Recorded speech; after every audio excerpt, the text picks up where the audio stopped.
নমস্কাৰ। পৰিচয় মন্ত্ৰৰ এটি বিশেষ অনুষ্ঠানলৈ আপোনালোকক স্বাগতম জনাইছোঁ। বিশেষ সেইকাৰণেই কিয়নো আজি আমাৰ মাজত আছে এগৰাকী বিশেষ অতিথি। আমি আলোচনা কৰিম কিছু বিশেষ পইণ্ট, কিছু বিশেষ কথা। এয়া আচলতে এক বাৰ্তালাপ অনুষ্ঠান। তেখেতৰ লগত আমি বাৰ্তালাপ কৰিম, আমি জানিবলৈ চেষ্টা কৰিম, কিয়নো আমি ৰাজযোগৰ বিষয়ে কেইবাটাও এপিছডত আমি আলোচনা কৰিছোঁ। আমি জানিছোঁ ৰাজযোগনো কি। এতিয়া হয়তো অডিয়েন্সৰ মাজতো বিভিন্নটা প্ৰশ্নৰ উত্থাপন হয়। গতিকে আমাৰ মাজত আছে ব্ৰহ্মাকুমাৰী কমলা বাইদেউ।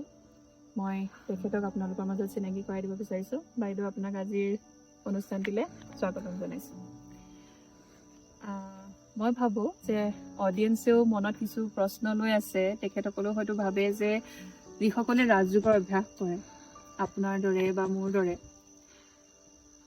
আমি এনেকুৱা বাতাবৰণতে সদায় থাকোঁ নেকি বাৰু? এনেকুৱা পাহাৰত, এই মেঘৰ মাজত, সুন্দৰ ঝৰ্ণাবিলাকৰ মাজত, ইয়াত থাকি আমি ৰাজযোগৰ অভ্যাস কৰোঁ নেকি বাৰু? হয়, আমি ইয়াৰ পৰা আমি এই পৰিৱেশত আমি ৰাজযোগ কৰিব পাৰোঁ, কিন্তু এই পৰিৱেশ হৈছে খন্তেকীয়া সময়। কাৰণ আমি সদায় আমি এই পৰিৱেশত থাকিব নোৱাৰোঁ। আমি আমাৰ এটা ঘৰ আছে, পৰিয়াল আছে।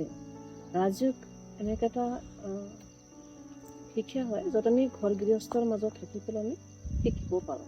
আচ্ছা, তাৰমানে এইটো ঘৰ গৃহস্থী এৰি পেলাই সদায় ইয়াত আহি পেলাই স্থায়ীভাৱে ৰৈ যোৱাটোতো সম্ভৱ নহয়? নহয়, সম্ভৱ নহয়।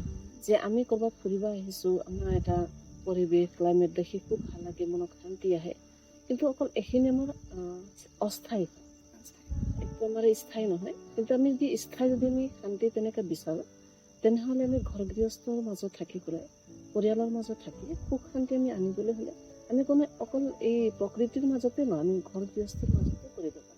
আৰু এইটোতো এটা কথা যে আজি ধৰক আমি ইয়াত থাকিও যে শান্তি আমাৰ বাবে স্থায়ী হ'ব, তাৰোতো কোনো গেৰেণ্টি নাই। এইটো কোনো গেৰেণ্টি নাই যে আমি আমাৰ বৰ্তমান সময়ৰ যিটো মনৰ পৰিস্থিতি, মনৰ যিটো আমাৰ অৱস্থা সম্পূৰ্ণভাৱে আমি মানে বেয়া ফালে যাওঁ। ইয়াত আমি সদায় টেনশ্যনত থাকোঁ, বিভিন্ন ধৰণৰ পৰিৱেশত থাকোঁ। কিন্তু একচুৱেলি কি হয় যে আমি আমাক অকল শান্তিৰ কাৰণে যদি আমি বিচাৰোঁ যে পৰিৱেশ নহয়, আমি মানসিক শান্তিটো পালে ৰাজযোগৰ শিক্ষাটো বহুত প্ৰয়োজন। আচ্ছা, ৰাজযোগৰ শিক্ষা বুলি ক'লে আপুনি এনেই সাধাৰণভাৱে কেনেদৰে বুজাব? ৰাজযোগ বুলি ক'লে আমি অভ্যাসবিলাক কেনেধৰণে কৰোঁ? ইয়াৰ বহুত কিবা এটা তাৰমানে কি বুলি কওঁ, ৰকেট চাইন্স নেকি? বা যিটো বস্তু উপলব্ধি কৰিবৰ বাবে আমি ধৰক মহান যিসকল আমাৰ শাস্ত্ৰত দেখুওৱা হৈছে যে অখণ্ড তপস্যা কৰিহে প্ৰাপ্ত কৰিব পাৰি, তেনেধৰণৰ কিবা অখণ্ড নেখাই নবৈ এটা ভৰিত থিয় হৈ তেনেকুৱা তপস্যাৰ প্ৰয়োজন নেকি বাৰু? নহয়, ইয়াতে এইবিলাক প্ৰশ্ন কোনো নাখাই নবৈ আমি কোনোবা পাহাৰৰ তলত বহি তপস্যা কৰোঁ, ইয়াত আমি নদীৰ ঘাটত গৈ পেলাই আমি তপস্যা কৰোঁ, সেইটো কোনো প্ৰয়োজন নহয়। ইয়াত জাষ্ট আমি ৰাজযোগ হৈছে যে নামে হৈছে সহজ ৰাজযোগ।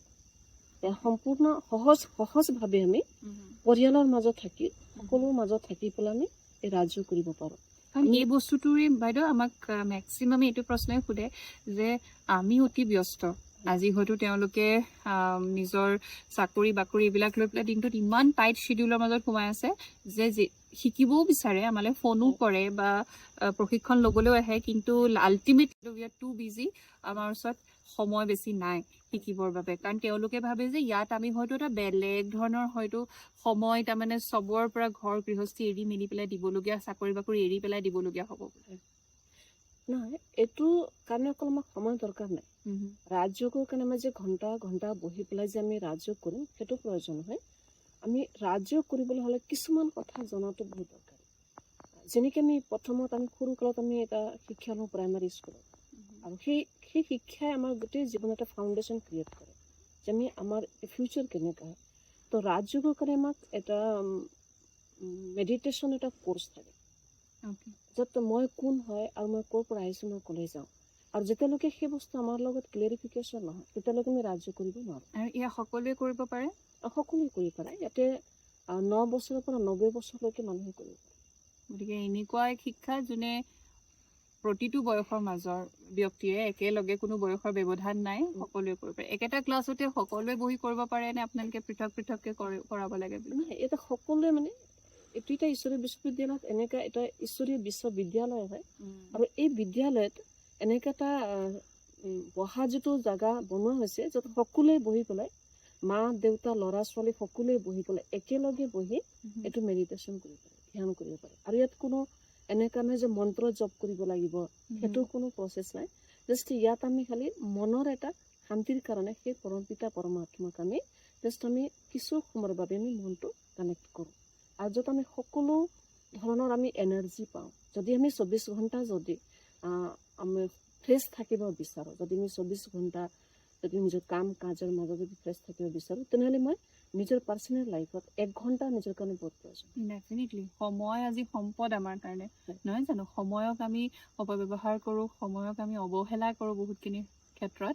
গতিকে এইখিনিত কিন্তু অলপমান মই ভাবোঁ যে আমাৰ প্ৰতিজনেই অডিয়েঞ্চ সতৰ্ক হোৱাটো উচিত। সময়ৰ ওপৰত লক্ষ্য ৰাখক। আজি সেইখিনি সময় হয়তো আপুনি মোবাইল এটা চাই, ৰীল চাই, অন্যান্য বিভিন্ন বস্তুত আপুনি সময়খিনি নষ্ট কৰিছে। গতিকে সেই সময়খিনিয়ে যদি আজি ইউটিলাইজ কৰে নিজৰ বাবে, নহয় ইট ইজ পচিবল। নিজৰ লাইফটো আমি খুব সুন্দৰভাৱে আমি গঢ় দিব পাৰোঁ। গতিকে এই ধৰণে আমি বাৰ্তালাপৰ জৰিয়তে আপোনালোকৰ মনত থকা বিভিন্নটা প্ৰশ্নৰ উত্তৰ আমি বিচাৰি উলিয়াবলৈ চেষ্টা কৰিম। আজি হয়তো আপোনালোকে সঠিকভাৱে বস্তুবিলাক বুজিলেও যে ৰাজযোগ কোনো ধৰণৰ তেনেকুৱা ৰকেট চাইন্স নহয়। আমি সুকীয়াকৈ অকলে সেই হিমালয় পৰ্বতত বহি পেলাই কৰা তপস্যাও নহয়। প্ৰতিজনে সেই বাইদেৱে যেনেদৰে ক'লে 9 বছৰৰ পৰা 90 বছৰ বয়সলৈকে প্ৰতিজনে কৰিব পাৰিব। গতিকে স্কুলীয়া ল'ৰা ছোৱালী যদি তেওঁলোকৰ কনচেনট্ৰেশ্যনত ই যথেষ্টখিনি সহায় কৰিব। আৰু যদিহে এজন বৃদ্ধ তেওঁলোকেও কেনেদৰে নিজৰ আচলতে পৰিয়ালৰ বাবে নিজৰ মনটো সুস্থিৰ কৰি পৰিয়ালকো কেনেদৰে সেইখিনি ছাপোৰ্ট প্ৰতিজনে দিব পাৰিব, একদম এটা বিতং প্ৰশিক্ষণ প্ৰতিজনে ল'ব পৰা এটা সুন্দৰ ছিষ্টেম। গতিকে মই আহ্বান জনাম প্ৰত্যেককে আহিবলৈ। মই ভাবোঁ যে বাইদেউ আপোনালোকক আহ্বান জনাব বিচাৰিব। বাইদেউ কি ক'ব অডিয়েঞ্চক? অডিয়েঞ্চক মই এইটোৱে ক'ম যে এই ৰাজযোগৰ শিক্ষাৰ দ্বাৰা আমি সঁচাকৈ নিজৰ জীৱনত সুখ শান্তি আমি উপলব্ধ কৰিব পাৰিম। আৰু ইয়াৰ কাৰণে আমাক কোনো বহুত সময় নালাগে। জাষ্ট আমি 24 ঘণ্টাৰ ভিতৰত যদি আমি 1 ঘণ্টা সময় ওলাওঁ আৰু নিজৰ কাৰণে এইটো পাৰ্চনেল লাইফ যদি আমি 1 ঘণ্টা সময় যদি আমি নিজক দিওঁ, সঁচাকৈ আমি নিজৰ জীৱনত সুখ শান্তি আমি আনিবলৈ আমি সক্ষম হওঁ।